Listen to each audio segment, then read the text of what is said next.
శ్రీకాకుళం జిల్లాకు సంబంధించి కాశీబుగ్గ సబ్ డివిజన్లో కాశీబుగ్గ పోలీస్ స్టేషన్ లిమిట్స్లో రీసెంట్గా ఒక 2 వీక్స్ ముందు ఒక 3 అఫెన్సెస్ కంటిన్యూస్గా అక్కడ ప్రాపర్టీ అఫెన్సెస్ అవ్వడం జరిగింది. సో దానికి సంబంధించి మనకు క్రైమ్ నెంబర్ 90/2025, 91/2025, 92/2025. సో ఈ 3 కేసెస్ కాశీబుగ్గ పిఎస్ లిమిట్స్లో మనము రిజిస్టర్ చేయడం జరిగింది. దానికి సంబంధించి ఈరోజు మనం 3 వ్యక్తులను అరెస్ట్ చేయడం జరిగింది. సో వీళ్ళు యాక్చువల్గా మనకి ఇంటర్ స్టేట్ గ్యాంగ్, అంటే వాళ్ళు ఒక ఆంధ్రాలోనే కాదు మిగిలిన స్టేట్స్లో కూడా వీళ్ళు దొంగతనాలు చేసి ఉన్నారు. సో ఇందులో A1 ఎవరైతే నూర్ హసన్ అని ఉన్నారో, ఈయనది ఉత్తరాఖండ్ స్టేట్ డెహ్రాడూన్. సో ఇతను యాక్చువల్గా 2001 నుంచి ఈయనకు అలవాటు దొంగతనాలు చేయడం అన్నది. సో ఆల్రెడీ ఇంతకుముందు అరెస్ట్ అయ్యి మళ్ళీ బయటకు వచ్చారు. సో 2001లో ఈయన ఫస్ట్ టైం అరెస్ట్ అయ్యి అక్కడ మనకి డెహ్రాడూన్కి సంబంధించిన షేర్ మహమ్మద్ అనే ఒక గ్యాంగ్ ఉంటుంది. సో ఆ గ్యాంగ్ మెంబర్స్ మొత్తం 18 మెంబర్స్ ఉంటారు. అందులో ఈయన ఒక మెంబర్. ఈయన కాకుండా మనకి A2 Irfan Ahmed, A3 Abdul Gafoor. So వీళ్ళిద్దరూ వచ్చి మనకి ఛత్తీస్గఢ్ రాయ్పూర్ సిటీకి సంబంధించిన వాళ్ళు. సో వీళ్ళ ముగ్గురికి పరిచయం వచ్చి మనకి రాయ్పూర్ జైల్లో అయింది వీళ్ళకి. సో ఎప్పుడైతే అక్కడ అరెస్ట్ అయ్యారు, సో ఈ గ్యాంగ్ ముగ్గురు కలిపి ఇప్పటి వరకు టోటల్గా 140 అఫెన్సెస్ చేశారు. మొత్తం మనకి ఉత్తరాఖండ్ కావచ్చు, రాజస్థాన్, హర్యానా, ఉత్తరప్రదేశ్, హిమాచల్ ప్రదేశ్ అండ్ ఆంధ్రప్రదేశ్. సో ఈ స్టేట్స్లో కలిపి టోటల్గా ఇప్పటివరకు ఐడెంటిఫైడ్ కేసెస్ 140 ఉన్నాయి. అందులో వాళ్ళు 32 కేసులు ఆల్రెడీ అరెస్ట్ అయి ఉన్నారు. సో రిమైనింగ్ కేసెస్లో ఇప్పుడు అరెస్ట్ అవుతున్నారు.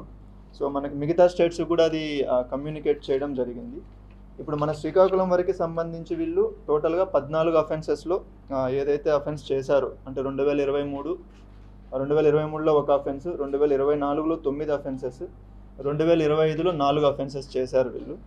సో దానికి సంబంధించి మనం ప్రాపర్టీ రికవరీ చేసి అరెస్ట్ చేయడం జరుగుతుంది. సో వీళ్ళ ఎంఓ ఏంటంటే, బయట స్టేట్ నుంచి ఏదన్నా వేరే స్టేట్కి వెళ్తున్నప్పుడు ఈ కందిపప్పు తూర్దాలు అంటాం కదా, సో ఆ కందిపప్పును తీసుకొని వచ్చి అది అన్లోడ్ చేసి ఇక్కడ నుంచి మళ్ళీ మనకి క్యాషు జీడిపప్పు ఏదైతే ఉందో అది తీసుకొని వెళ్తున్నారు. సో ఇక్కడ కాశీబుగ్గకు వచ్చినప్పుడు ఏంటంటే, అది లారీ అన్లోడ్ చేసిన తర్వాత అక్కడ ఒక బైక్లో వెళ్ళి మొత్తం రెక్కీ చేసుకొని ఎక్కడైతే హౌసెస్ లాక్ చేసి ఉందో ఆ హౌసెస్ని చూసుకొని నైట్ టైం వెళ్ళి మనకి డిస్ప్లేలో చేసిన ఈ రాడ్స్ లాంటివి యూజ్ చేసి బ్రేక్ చేసి తీసుకుంటున్నారు వాళ్ళు. ఈ సిమిలర్ అఫెన్స్ అనేది మనకు టోటల్గా వాళ్ళు పర్లాకిమిడి కావచ్చు, రాయపూర్ కావచ్చు, అదర్ స్టేట్స్లో కూడా చేసి ఉంది. సో ఇది ఈ టీంకి సంబంధించి మనకి అడిషనల్ ఎస్పీ శ్రీనివాస్ గారు, కాశీబుగ్గ డిఎస్పీ అప్పారావు గారు అండ్ కాశీబుగ్గ సిఐ గారు అండ్ సిసిఎస్ టీం కూడా సో ఈ అఫెన్స్కి సంబంధించి వీళ్ళు ట్రేస్ చేయడం జరిగింది. ఇందులో ప్రాపర్టీ కూడా ఏదైతే పోయిందో అది ఇంటాక్ట్ ప్రాపర్టీ రికవరీ అయింది. So team has done good work. But media ద్వారా నేను ఒకటి చెప్పాలనుకుంటున్నాను. సో ఇక్కడ ఎదురుగా డిస్ప్లే చేసినది ఇది యాక్చువల్గా ఒరిజినల్ గోల్డ్ కాదు ఇది. సో ఇది మనం తెలుగులో గిల్ట్ నగలు అంటాం కదా, సో దానికి సంబంధించింది.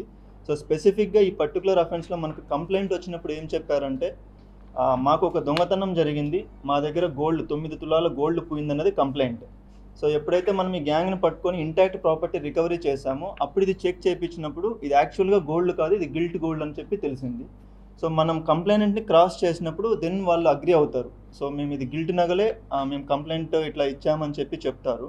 సో దానికి సంబంధించి మన రిక్వెస్ట్ ఏంటంటే, అలా చేయడం అన్నది మనకు కొంచెం ప్రాబ్లమ్స్ అనేది క్రియేట్ చేస్తుంది. ఎందుకంటే ప్రాపర్టీ రికవరీస్లో కావచ్చు, లేదంటే వేరే లీగల్ కాంప్లికేషన్స్ కావచ్చు, కొన్ని క్రియేట్ అవుతున్నాయి.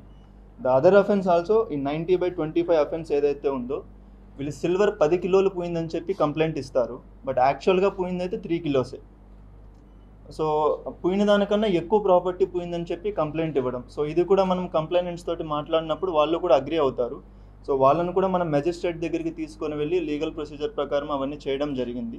సో మీడియా ద్వారా పబ్లిక్కి మన రిక్వెస్ట్ ఏంటంటే, ఏదైనా దొంగతనం జరిగినప్పుడు యాక్చువల్గా మనకి ఏ దొంగతనం అయితే జరిగిందో అది చెప్తే మనకు కొంచెం ఈజీగా ఉంటుంది పోలీస్ సైడ్ నుంచి కూడా. అండ్ వాటిని ఏదైనా మనం దొంగలను పట్టుకున్నప్పుడు కానీ రికవరీ చేయడం కానీ ఈజీగా ఉంటుంది.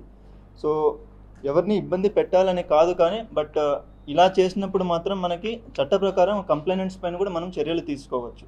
ఫర్ ఎగ్జాంపుల్ పాత ఐపీసీ అయితే 182 సెక్షన్ ఉంటుంది. అండ్ కొత్త బిఎన్ఎస్ చట్టం ప్రకారం మనకి section 212, section 217 and other sections are there. So ఆ సెక్షన్స్ ప్రకారం ఫాల్స్ కంప్లైంట్ ఇచ్చినా, ఫాల్స్ ఇన్ఫర్మేషన్ ఇచ్చినా కూడా వాళ్ళపైన కూడా మనం కేసెస్ రిజిస్టర్ చేయొచ్చు.